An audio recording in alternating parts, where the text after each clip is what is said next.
The title of this topic is, when do you create a new company? In QuickBooks, it's very simple to create a new company. You do that simply by clicking on File and New Company, and it takes you into what's called the Easy Step interview, which we'll talk about in the next topic. One time I was in a seminar in Colorado Springs, Colorado, and the lady raised her hand and she said, "How come I have 141 companies in my computer? Is QuickBooks creating companies, just building them up?" And I said, "No, they aren't just adding companies." She says, "Well, I have 141 companies in there and I don't know why." This was a 2-day seminar that I was teaching. She came back the next day and she said, "I found out what happened. It was my husband." Husbands, we're almost always the ones that are blamed for this, and frankly, they're usually right. What happened is that her husband, every time he added a new customer in, he clicked on New Company. It was a new company for him. And then he went through the Easy Step interview for all those companies. That's not when you create a new company. She was very thankful when we showed her how to delete those companies. And also how to set up passwords so her husband can be stopped from doing that in the future. When do you set up a new company in QuickBooks? But I want to tell you when to do it now. You want to set up a new company every time you create a new company. There are 3 main reasons why you create a new company in QuickBooks. Number 1, because you were previously doing the books by hand or on another computer system and you want to convert it into QuickBooks.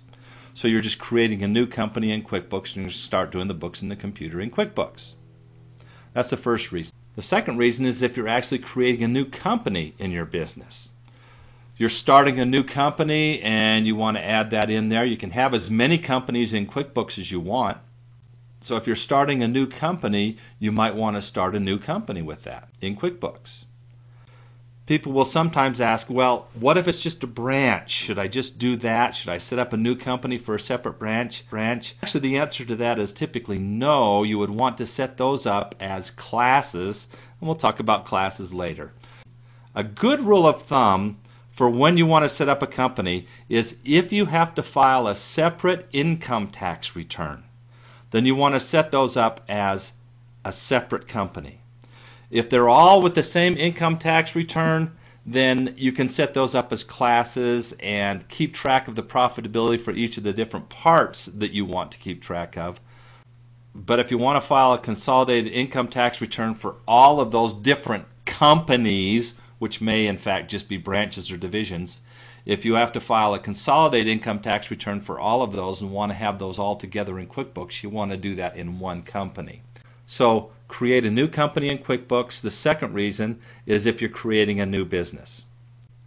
Another situation that goes along with this, if you have a company that is a sole proprietorship and you change the organization to a corporation, as far as the IRS is concerned, that is a different company. So you'll want to create a new company on that. Now I'll tell you right up front that there's not a lot of change from the books for a sole proprietorship versus a corporation. It's just a matter of the ownership being changed, and you might need to talk to your accountant about how that needs to be recorded. The third reason that you may want to start a new company in QuickBooks is because you have inherited a file from a previous bookkeeper that's totally beyond repair. Hopefully it's the file that's beyond repair and not the previous bookkeeper, but sometimes it is. Sometimes you might decide that you're better off just to go ahead and start over from scratch. I'll tell you right now, in most cases you don't have to do that, but you can start over from scratch, and we'll show you a couple of things later on that may help that starting over from scratch work a little bit better. But those are the 3 main reasons why you would start a new company. And to do that, you'll go into the options that we talk about in the next topics.